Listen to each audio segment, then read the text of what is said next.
TV Imaculada, o Evangelho em primeiro lugar.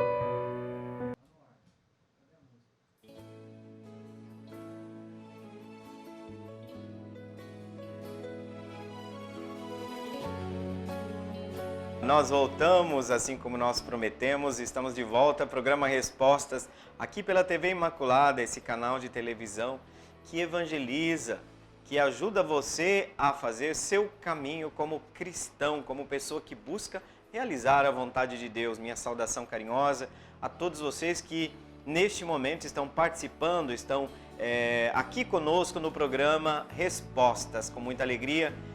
Eu, Padre Adriano, vou conduzir mais uma vez esse nosso encontro. E como vocês sabem, o nosso programa ele começa sempre com uma leitura de um texto. Nós optamos por textos que sejam importantes para a caminhada da igreja, porque são textos que nos orientam diante das grandes temáticas, dos grandes desafios que os cristãos enfrentam, sobretudo nesse tempo em que nós vivemos. Nós conhecemos por muito tempo, vocês sabem, e lemos até o fim o documento Lumen Gentium, do Concílio Vaticano II. Pois é, esse documento refletiu sobre a igreja. Nós fizemos esse caminho junto com vocês, mas esse documento terminou. Nós conseguimos fazer a leitura dele, encerrando com o 8º capítulo, que fala sobre Maria, a sua relação com o mistério de Cristo e com o mistério da igreja. E neste sentido, nós queremos agora olhar recordar o último capítulo que nós lemos, que fala de Maria como sinal de esperança, que os cristãos olhando para Maria, que já se encontra na participação da glória de Deus, em corpo e alma, Maria se torna aquele mistério que, realizado, atrai nós que estamos no caminho da realização. Por isso que nossas esperanças, nosso olhar se volta para esse futuro de Deus, onde Deus será tudo em todos, para falar como Paulo. Mas enquanto nós não chegamos nesse futuro, nós não podemos tirar os pés da terra. Olhos fixos no Senhor, olhos fixos na nossa meta. Nós somos peregrinos, mas os nossos pés estão no chão deste mundo. É neste mundo que se joga o drama da nossa salvação. Por isso que agora nós vamos entrar num novo documento, é isso mesmo. Nós vamos entrar num novo documento que começa com as iniciais, eu vou dizer em latim e depois vou traduzir. Gaudium et Spes. O que é esse documento? Por que latim? Lumen Gentium também é latim, significava luz dos povos. O que se pega? Documentos oficiais da igreja, eles quase sempre, a língua oficial da igreja é o latim. Então se pega desse documento as iniciais e se coloca como título do documento. Gaudium et Spes, o que está dizendo? Traduzindo, as alegrias e esperanças. Gaudium quer dizer alegria, quer dizer júbilo. Spes vem a origem no latim da palavra esperança, tá? As alegrias e esperanças. Aí vocês vão perceber no texto por que esse título de alegrias e esperanças, porque vai aparecer no número 1 já essas duas palavras. E vejam que interessante. O que nós vamos ver na Gaudium et Spes? Se a Lumen Gentium refletiu sobre a igreja, agora nós vamos ver e a igreja no mundo. As grandes problemáticas que a igreja, nós estamos no ano de 1963, 1965, grandes transformações naquilo que nós chamamos da modernidade. E a igreja precisa aggiornare, né? Aggiornar. O que é aggiornar? Do latim, do italiano, né? Aggiornare. Atualizar-se. Nós precisamos dar novas respostas a perguntas novas que apareceram, sempre amparados na continuidade, né, daquilo que é a nossa tradição de fé, o tesouro da nossa fé, porque é esse tesouro que ilumina todas as nossas visões sobre os determinados temas. Vejam que agora nós vamos trabalhar mais a relação da igreja com o mundo. E nesse sentido, prestem atenção o que a Mãe Igreja fala através do documento Gaudium et Spes.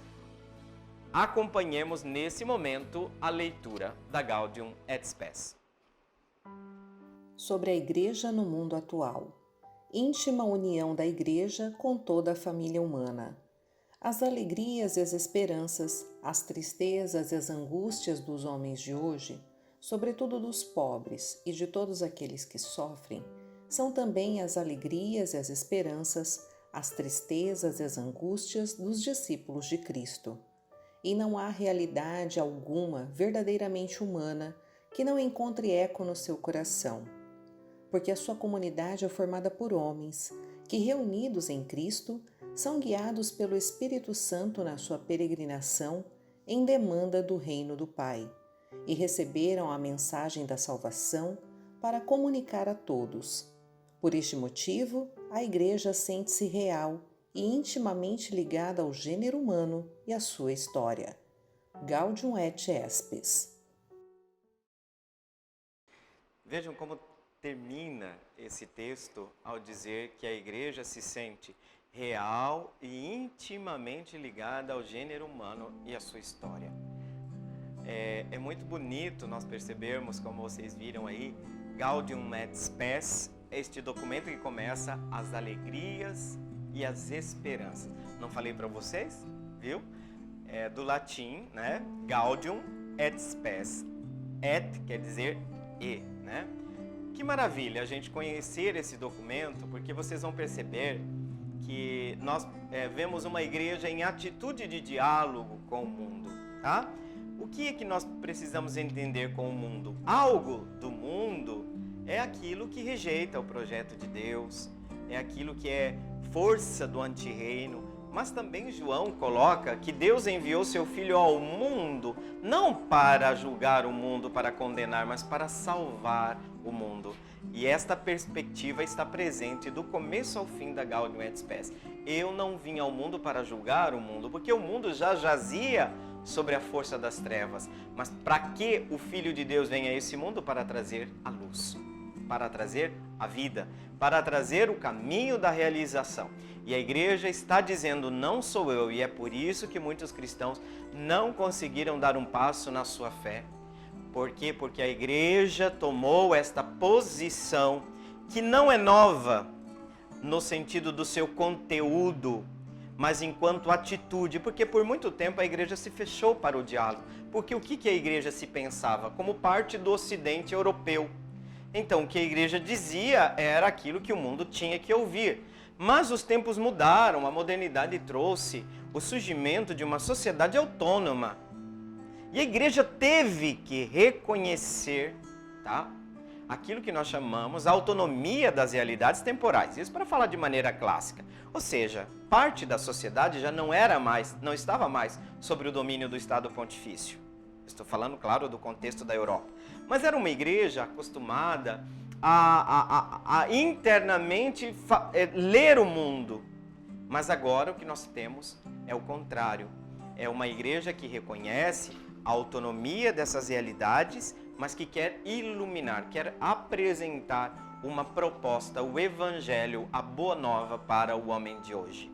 Exatamente. A Gaudium et Spes fala de uma união muito real e profunda, inclusive íntima, da igreja com a história e o destino dos homens. Por isso que as alegrias e esperanças, as dores, né, e as angústias do homem de hoje, sobretudo daquele que sofre, são as alegrias e as esperanças dos discípulos de Cristo.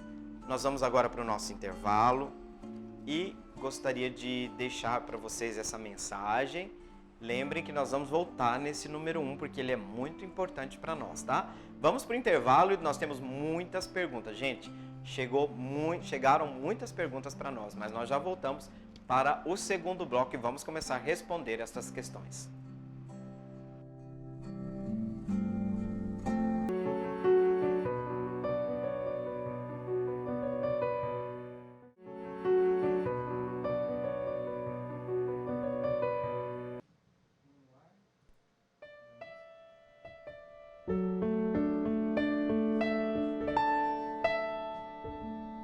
vamos trabalhar, porque tem muitas perguntas hoje. Olha, algumas delas tocam em temas que vocês vão gostar, porque vocês estão ouvindo muitas coisas por aí. Gente, a primeira, não quis se identificar essa pessoa que mandou a pergunta. É verdade que a campanha da fraternidade atrapalha o tempo da quaresma, né?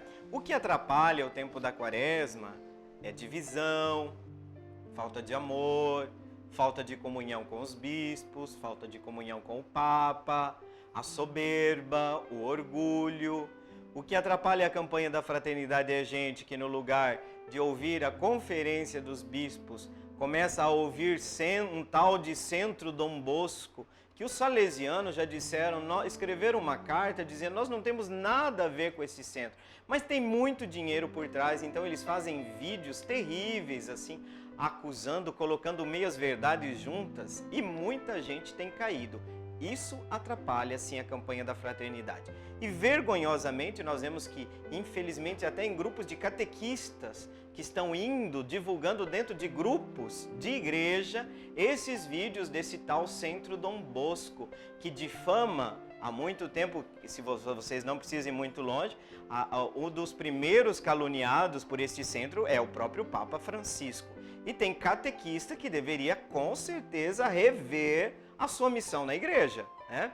Por quê? Porque estão divulgando alguns vídeos falando mal de bispo, falando mal das pessoas que escreveram o texto da campanha da fraternidade. Tendo feito essa introdução, eu respondo de maneira muito clara. Quem atrapalha a campanha da fraternidade é quem não quer aceitar a campanha da fraternidade. É quem não quis entender, finge que não entendeu a proposta da campanha da fraternidade. Esse pessoal tem atrapalhado muito, mas eu não acho que eles estão servindo o lado certo, porque o diabo é aquele que divide. A palavra diabo, na sua origem, quer dizer aquele que divide. Então estejam muito atentos, porque nem tudo que reluz é ouro. Esses vídeos, eles são criados de tal forma, né, para criar em você o quê? Um sentimento, porque ele evoca um sentimento. No final do vídeo, você quer enforcar aquela pessoa que está sendo difamada no vídeo, porque eles têm toda uma dinâmica para fazer isso, né?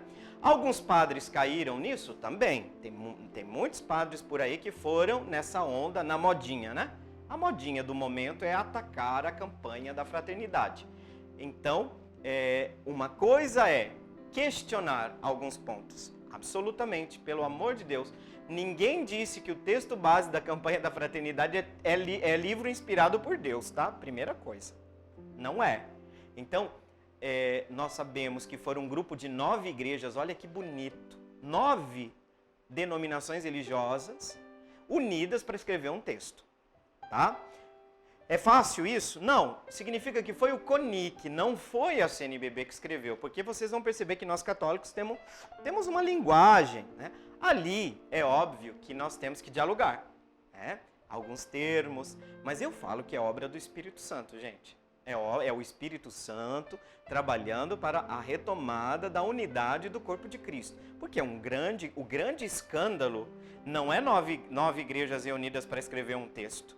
O grande escândalo é a divisão entre nós. Este é o grande escândalo. Mas eu acho muito interessante que essas pessoas, muito mais levadas por questões políticas partidárias do que por fé, né? No momento que convém, eles estão profundamente unidos com os evangélicos. No momento que passa para a doutrina, eles dizem, não, ou vocês voltam para a igreja católica ou vocês vão morrer no inferno.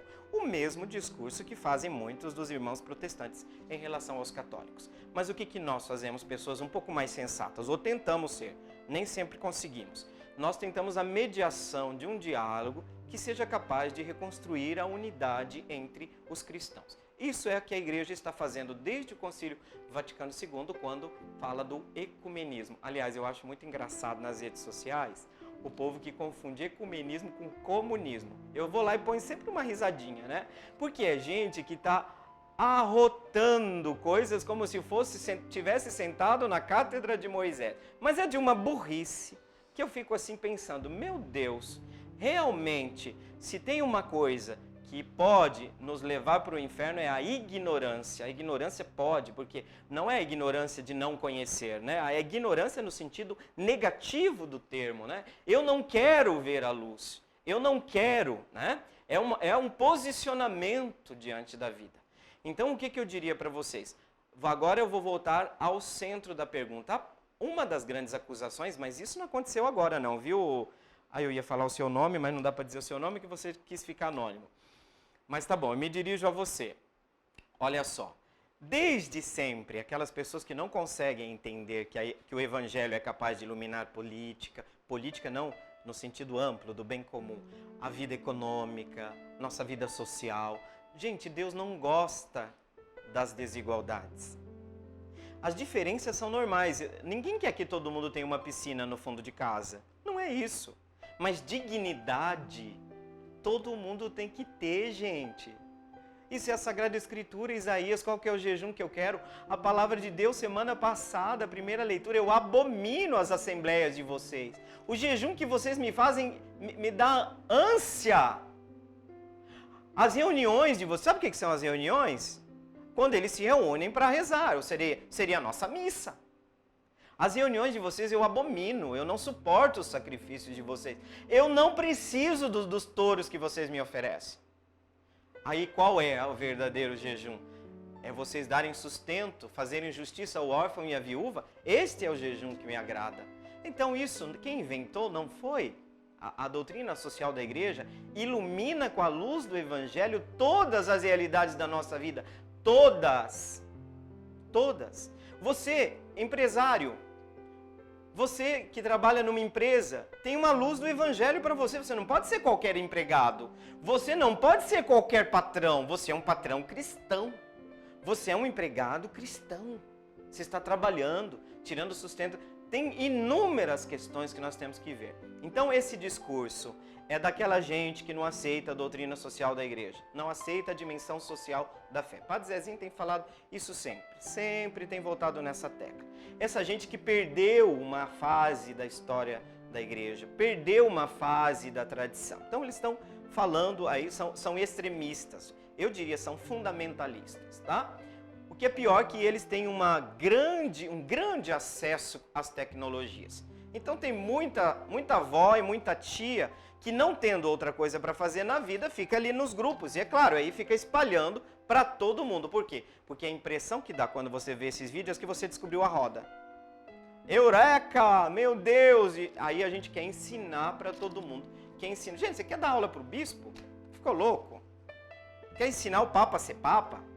Desce desse pedestal, gente. Se convertam.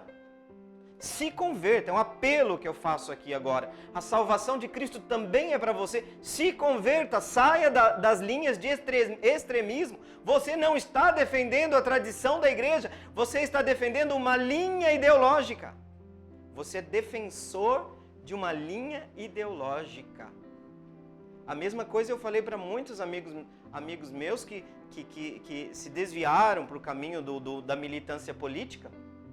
Mesmo discurso.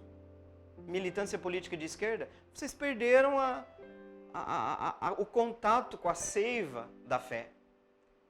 O que essas pessoas viraram? Viraram militantes. Lá pelas tantas perderam a mística, a espiritualidade, perderam o contato com a fé. A mesma coisa está acontecendo com essas pessoas que vão pelo raciocínio desses vídeos e desses grupos, né, que estão montados. E são grupos políticos. Eles falam de religião, mas é para nos dividir, tá? Mas são grupos com fundo político. E logo você já identifica. Porque você já vê o comentário das pessoas. Parece que é tudo a mesma coisa. É engraçado. Eu falo, gente, vocês têm a mesma fonte. Porque vocês dizem as mesmas coisas. Os mesmos argumentos, né? Tá bom, vamos lá. A campanha da fraternidade não atrapalha porque a quaresma é a quaresma. Continua a quaresma. O convite ao jejum, a oração, as missas são as mesmas. O apelo de conversão é o mesmo. Não tem interferência naquilo que nos é proposto. Dentro das celebrações aparece preces, às vezes um canto. Mas a liturgia da palavra não muda por causa da campanha da fraternidade. As orações da igreja não mudam por causa da campanha da fraternidade. O que aparece dentro da liturgia da missa, às vezes é uma prece aqui e lá, um canto, porque eu sempre digo, pelo amor de Deus, não coloca tudo numa missa, os cantos da campanha da fraternidade. O povo entra mudo e sai calado, o povo não tem tempo de ensaiar esses cantos. Põe às vezes o de comunhão. Quem não se lembra, essa semana cantaram lá no santuário, que eu achei muito bonito, né? Aquele canto que Eu vim para que todos tenham vida, que todos tenham vida plenamente. A maioria dos cantos da campanha da fraternidade a gente esquece, mas esse marcou, vocês lembram? Eu não sei se essa campanha da fraternidade, eu acho que foi por questão da fome, né? Chamou nossa atenção para essa questão da dignidade humana. E quem passa fome perde sua dignidade essencial. Então são cantos, que ajudam nossa espiritualidade. O que pode mudar também? Por exemplo, na Via Sacra, ninguém é obrigado a usar os textos, mas se faz com o tema da campanha da fraternidade um redimensionamento. Por quê? Porque a campanha da fraternidade vai dizer, nós temos que converter o pessoal, né? Ao comunitário, mas também o social. Aí o que é? Nós falamos assim, mas o que a gente tem que se converter no social? A campanha da fraternidade mostra qual é esse ponto. Entendeu? Qual é o ponto social que nós temos que converter agora nesse período? Falta de diálogo. A intransigência. Qual que é o termo ali? Esse tempo que nós vivemos, tempo de muito conflito, muito... Eu perdi o termo aqui agora. Mas a campanha da fraternidade pede que nós nos convertamos ao diálogo. Se você não quer se converter ao diálogo, tá? Que também as pessoas já fazem uma campanha contra o diálogo, dizendo que nós vamos negociar os nossos valores. Mentira, mentira. Nem leu o documento. A maioria das pessoas fala do que não leu é seguindo seus gurus. Nós não temos gurus, nós temos pastores. Dom Dimas soltou um vídeo maravilhoso, de uma reflexão serena, tranquila. Por que os catequistas não divulgam o vídeo de Dom Dimas e pegam do Centro Dom Bosco? Por quê? O que está acontecendo? Vocês sabem quem que é o bispo? Vocês sabem quem é o bispo local? Para nós é o sucessor dos apóstolos. Então essa desobediência, tá? Tem levado, por que com o catequista eu vou brigar? Porque vai ensinar as nossas crianças. Vai falar contra a campanha da fraternidade. Isso é um absurdo. Vocês não têm esse direito de ensinar algo que não seja ensinado pela igreja, né? Agora, você se pautar nos exageros para dizer, tipo, você joga fora a criança e a água suja, é óbvio que nós não gostamos de tudo que está escrito ali. Mas nós temos que gostar de tudo o tempo inteiro? Não, nós tivemos que ceder em algumas coisas. Não é um texto perfeito. Pode ser discutido, pode ser criticado. Eu comecei a fazer um estudo, mas vocês sabem, eu estou no começo do semestre na universidade, é muito difícil. Fiz análise crítica de uma primeira parte do texto, agora iria para a análise do ver a realidade, né? Não tive tempo ainda, mas até agora não encontrei nada. Como que é? Defesa de aborto, defesa de não sei o que, ideologia de gênero. Gente, o que está defendendo ali é que nós não podemos ser violentos, fala da violência contra a mulher. Agora vem cá, Papa Francisco, qual que era a intenção do mês passado do Papa Francisco? Tá bom? Vamos lá, ou católicos mais católicos que os outros. Qual que era o tema da intenção do Papa Francisco? Violência contra as mulheres, antas, batizadas. Batizadas, mas sempre antas. Tema da violência contra as mulheres. O que diz lá também? No nosso país se mata pessoas pela orientação sexual, gente. Vocês querem? Vocês estão de acordo com isso? Então, ninguém está defendendo, meu Deus, mas o diálogo. Vamos dialogar também com essas militâncias. Nós temos a nossa palavra. Nós temos algo a dizer. E não é, por exemplo, a questão do aborto, nós temos que conversar sim, não é só uma questão religiosa. Nós temos argumentos também de ordem sociológica, antropológica. Não é só o aspecto religioso. Então, meus caros, por favor, voltem para a igreja. A igreja viva, da tradição viva, atuante, que segue no tempo. Hoje, aconteceu aqui para vocês depois que Jesus fez a leitura na sinagoga. Hoje se cumpriu para vós esta escritura. Hoje precisa acontecer a salvação de Deus. E todas essas realidades têm que ser iluminadas pela fé. Então a campanha da fraternidade não interfere no programa da Quaresma.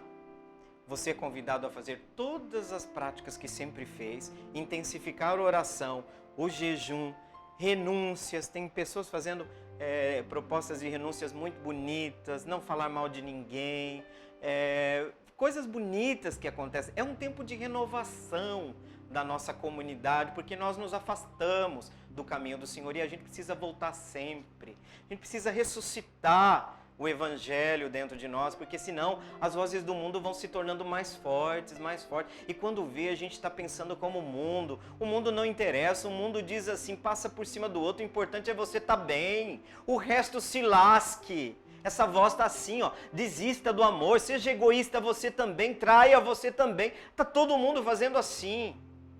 Não, nós temos que ouvir a voz do Evangelho. A Quaresma é um tempo de volta, de retorno ao Pai, disse Papa Francisco na mensagem de abertura da Quaresma, de retorno ao Evangelho. E nós, católicos, precisamos voltar ao Evangelho. Todos nós precisamos dessa conversão. Então, quem falou para você que a campanha da fraternidade atrapalha o tempo da Quaresma faz parte de um grupo fundamentalista, de base político-ideológica, que vai colocar cisânia cada vez mais dentro das nossas comunidades. Não faça parte desses grupos fundamentalistas. Alguns desses argumentos precisam ser levados em conta, com certeza. Nós precisamos olhar o texto, se tem algo ali que fere a nossa fé. O primeiro que vai dizer é o bispo diocesano, porque ele é o guardião, o episcopos, é aquele que olha, é o guardião da fé, é o guardião da doutrina. Porque vocês vivem falando de doutrina, de doutrina, de doutrina, mas a doutrina para vocês é como se fosse uma múmia. É uma múmia. Doutrina é viva, é vida. Porque o rio da tradição continua vivo, vivo e atuando. Tá bom? Falo com muito carinho, mas como pai, às vezes a gente tem que dizer, se converta, tá? Chegamos ao nosso intervalo, olha só. E temos mais perguntas para depois do terceiro bloco. Não saia daí que nós já voltamos.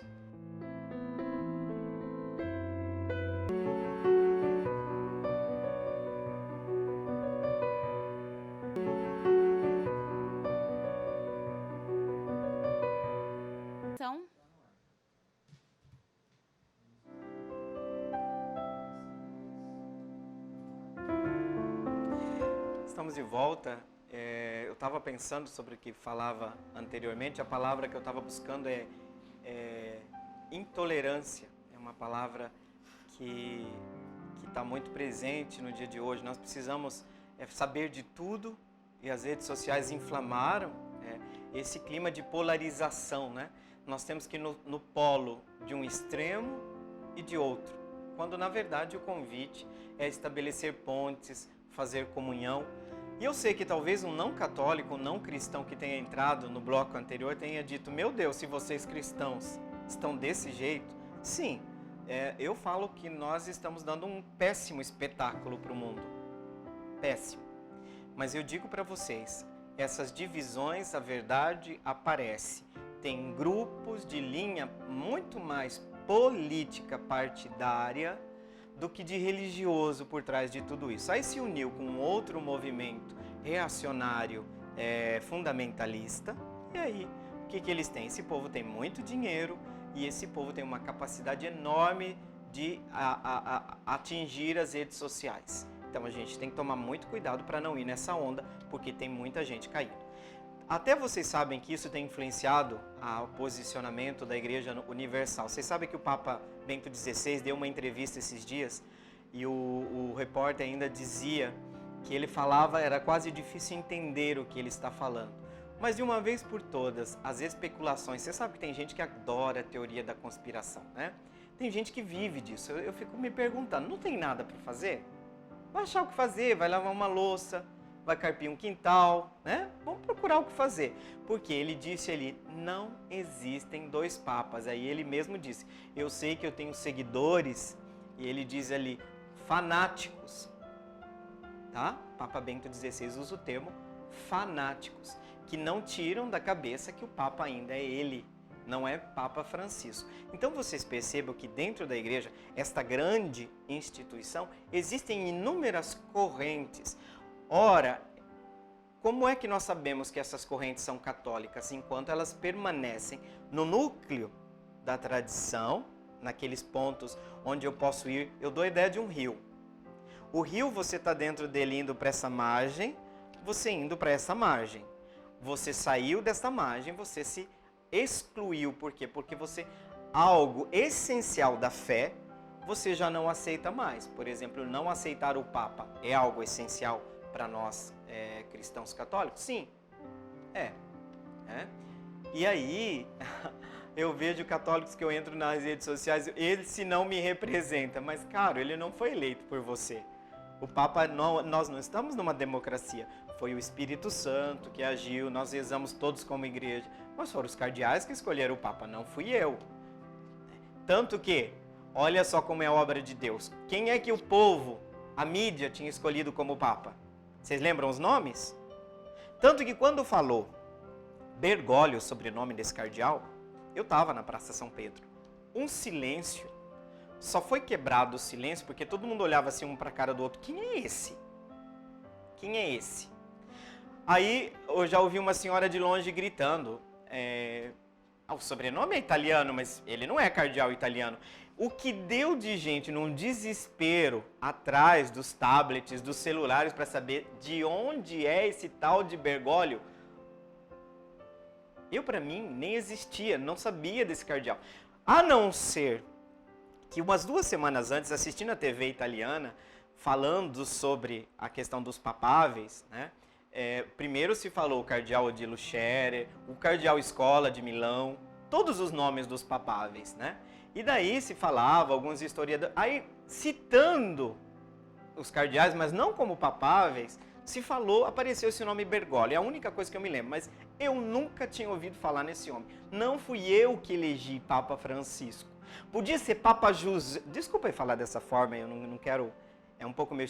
Podia ser João, podia ser Pedro, podia ser Paulo, podia ser José, é porque é o Papa. É porque é o Papa. Não fomos nós que escolhemos. Aliás, os cardeais que entraram papáveis, cardeais saíram. Tá? Então a gente acredita que a igreja, ela é iluminada, ela é acompanhada pelo Espírito Santo. Agora, você não acha grave você não aceitar uma escolha da igreja?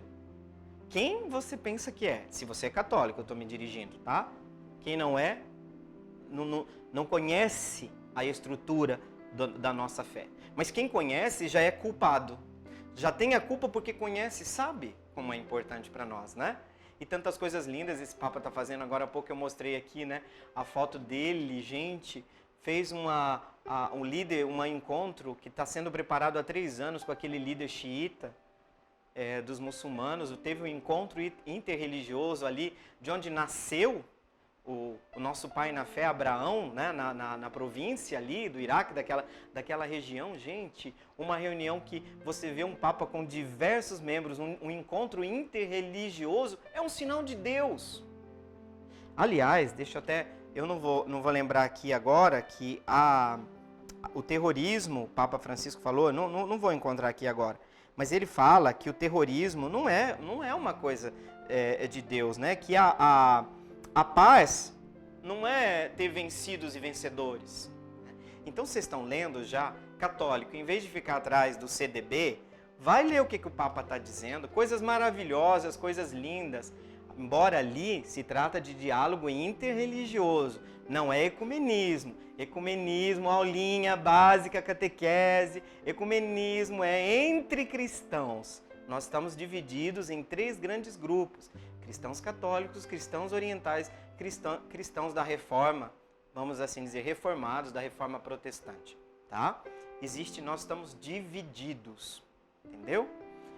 Então vejam, o Papa Francisco está fazendo um gesto histórico, sabe? É um sinal de esperança, é um sinal de Deus.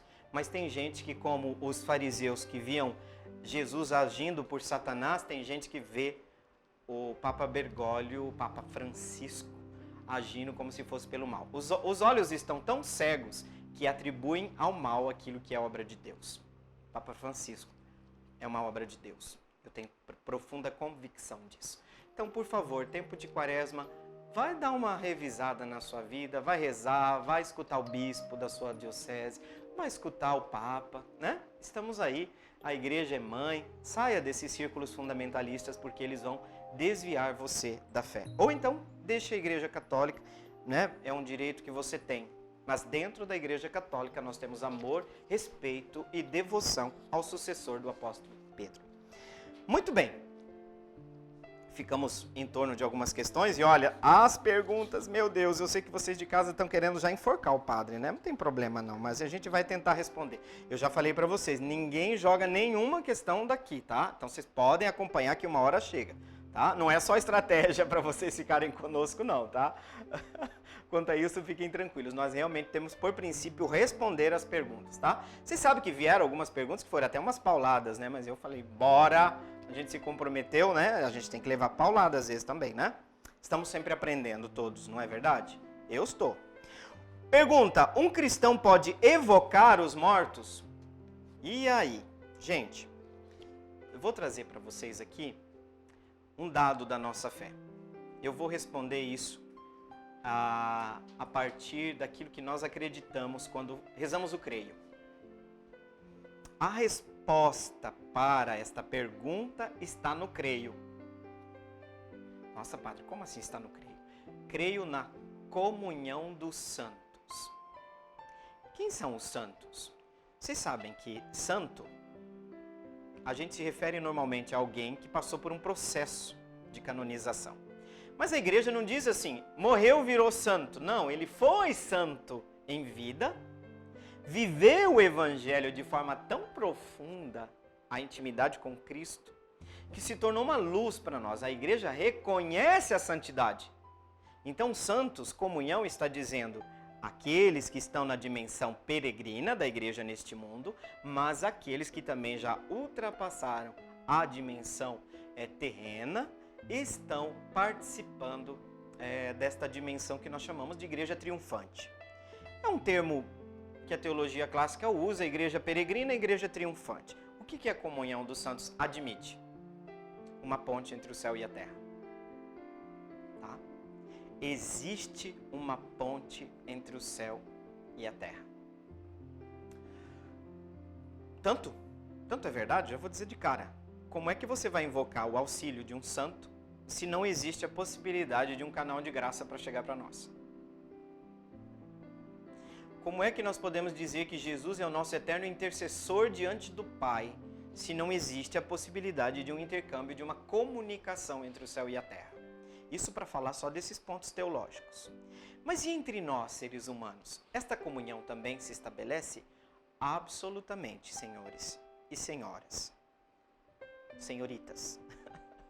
Sim, existe uma comunicação entre o céu e a terra. Também entre os mortos e os vivos. Padre, mas isso não é espiritismo? Atenção, a doutrina espírita, ela tem um certo acesso ao cristianismo católico, no caso brasileiro. Então nós podemos falar que a igreja fala com muita cautela desse tema por perigo. Qual o perigo? Do sincretismo. Tá? Porque aqui agora eu vou chegar num ponto que vai iluminar para vocês. Nós podemos invocar os mortos. Não podemos evocar. Padre, mas tem diferença? Absolutamente. Absolutamente. Aliás, eu estava falando com a mãe hoje cedo. Vocês sabem que eu perdi meu irmão no dia de finados, né? E eu até agora, eu digo que eu não tinha conseguido, no momento de oração, eu digo falar com ele, né? E eu consegui na minha oração hoje cedo, né? Estava comentando isso com a mãe, que no momento de oração de profunda paz, né, eu consegui. Eu digo que, de alguma forma, Deus levou essa mensagem que eu estava dizendo para ele. Porque eu penso que uma preocupação de quem sai, né, de quem vai, quem parte para outra dimensão e como ficam agora, né? Quem ficou, sobretudo, ele tem uma filhinha que vai fazer 1 ano, tem um filho adolescente, vocês sabem como que é a adolescência, né? E o tio está tendo que fazer um pouco de tio, um pouco de pai, né? Não sei muito, mas a gente sempre... O padre também tem o instinto paterno, ou não? Eu não deixei a paternidade para ser padre, né? O exercício de uma determinada forma de paternidade, mas na dimensão da paternidade está presente em todo padre também. E aí eu posso invocar, eu posso falar. Por quê? Você não fala. Às vezes eu falo com Santa Teresinha, às vezes eu brigo com ela. Às vezes eu falo com alguns santos, né, da minha intimidade, que você pega uma certa intimidade com essas pessoas. E eu não posso falar com meu irmão? Por quê? Entenderam? Então você pode, cristão católico, invocar, né? No sentido de você se colocar numa dimensão orante, de intercâmbio de dons espirituais, esta comunicação espiritual que é garantida por essa comunhão dos santos, que a igreja acredita, que a igreja professa, né? Então você pode estabelecer no momento de oração, onde existe uma chave entre o céu e a terra, pode tentar no seu coração, você vai sentir. Eu falo que hoje eu senti, depois dessa oração, eu senti uma paz muito grande, porque até então eu falava com o meu irmão, às vezes, fazendo perguntas e fora do contexto da oração, mas tem que ser dentro desse contexto da oração.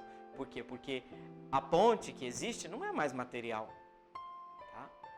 É aquela coisa que você sente. Por exemplo, você já morou com uma pessoa que você não tem comunhão com ela, que você parece que você está a léguas dela, né? Isso aconteceu, por exemplo, seminário. Às vezes você mora com 80, 90, você está fisicamente presente, mas às vezes você está a léguas dessas pessoas. Então a questão da presença física é relativa. Não é a presença física que garante a comunhão. Gente, tem casais que viram duas ilhas dentro do mesmo teto. Debaixo do mesmo teto. Já está na hora de parar o programa, Fábio, o padre já está falando demais, está com fome. Tem gente que vira duas ilhas debaixo do mesmo teto. Então essa comunhão, ela é garantida não pela questão do espaço temporal, mas ela é garantida pela dimensão da fé, pela dimensão do Espírito, né?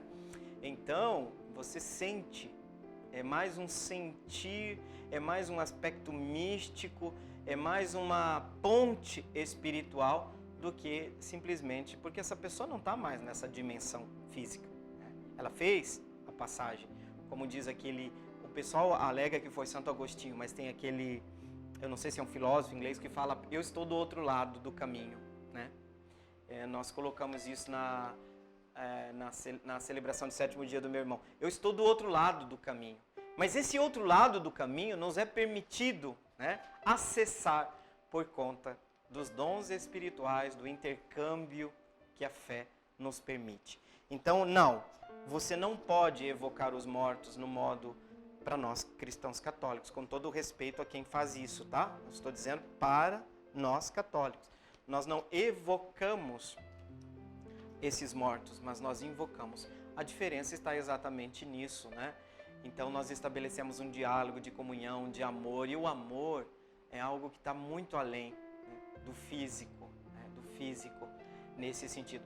Eu sempre lembro que quando eu fui para a Itália, só para explicitar para vocês como é a comunhão dos santos, quando teve um período que não podia estar vindo, porque era muito caro, né, a viagem de avião, eu estava quase 3 anos lá. E eu estava um dia no metrô e tocou um celular com o mesmo toque que a mãe tinha aqui no Brasil. Gente, na frente de todo mundo eu tive uma crise de choro. Por quê? Porque o que aconteceu? O celular, naquele momento, aquele som me trouxe, era como se minha mãe estivesse ali naquele momento, entendeu? Então vocês entendem que essas coisas são coisas a gente fala assim, é de pele, entendeu? É uma sintonia, é uma comunhão que a morte não destrói.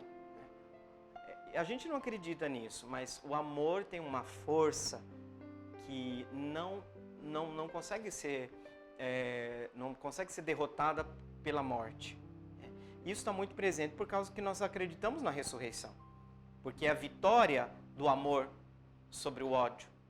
Porque Jesus ressuscita não para se vingar, ressuscita para dar vida. Então, nesse sentido, o amor venceu a morte. Então, gente, se você está com muita saudade de quem você ama do outro lado, de um modo que eu posso dizer, mas Padre Adriano, como acontece isso? Gente, eu não posso pegar isso e explicitar para vocês como se fosse matemática.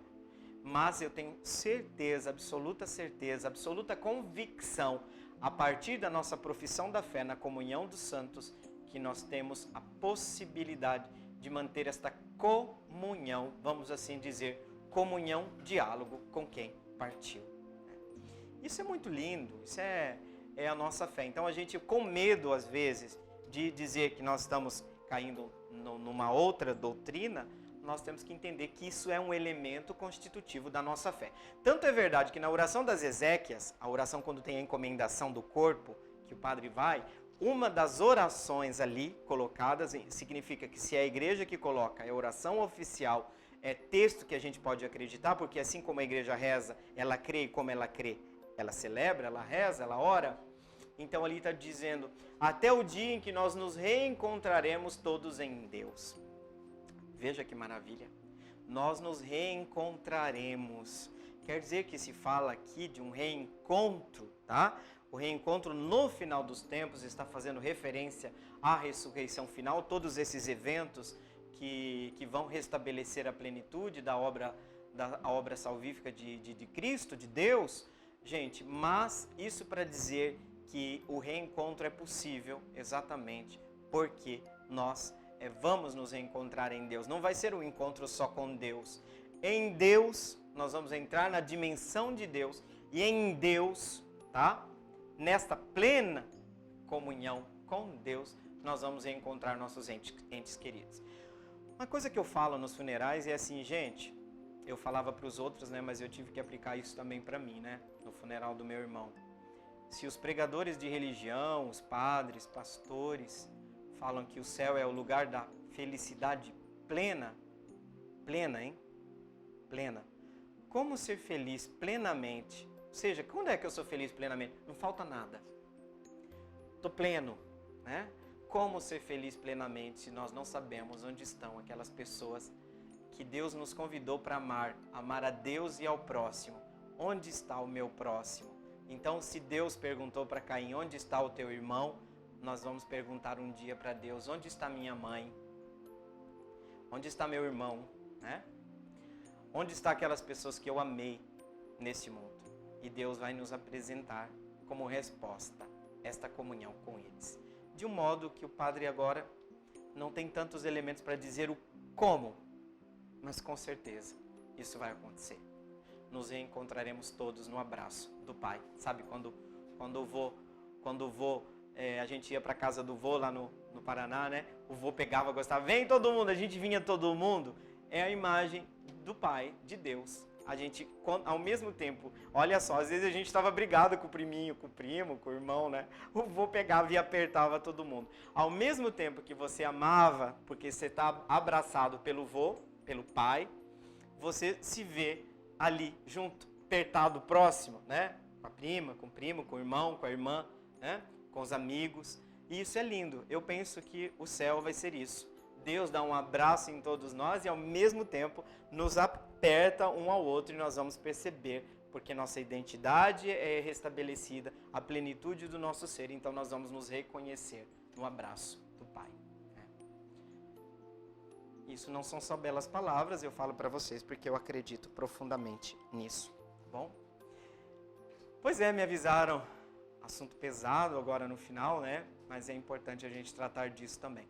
Chegamos ao final do nosso programa Respostas de hoje. Eu gostaria de agradecer muito a presença, o apoio, as perguntas que vocês nos mandam.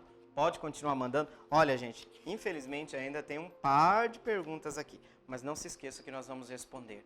E agora eu queria invocar, como nós fazemos no final desse programa, a bênção de Deus por intermédio daquela que entre os santos e esta comunhão entre o céu e a terra, porque se nós podemos pedir a bênção de Deus, é porque esta bênção chega até nós.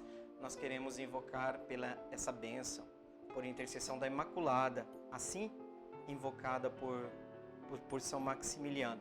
Então, que pela intercessão de Maria Imaculada, desça sobre cada um de vocês, sobretudo aqueles que estão angustiados com essa nova onda de infecção, né? As nossas angústias, sobre os nossos médicos, enfermeiros, todas as pessoas que estão empenhadas em fazer também com que essas vacinas cheguem até nós. A bênção de Deus Todo-Poderoso, Pai e Filho e Espírito Santo. Amém. Gente, fiquei até com a voz engasgada, mas é isso, gente. Chegamos ao final do nosso programa. Fiquem com Deus e a promessa de um reencontro no próximo sábado. Até lá!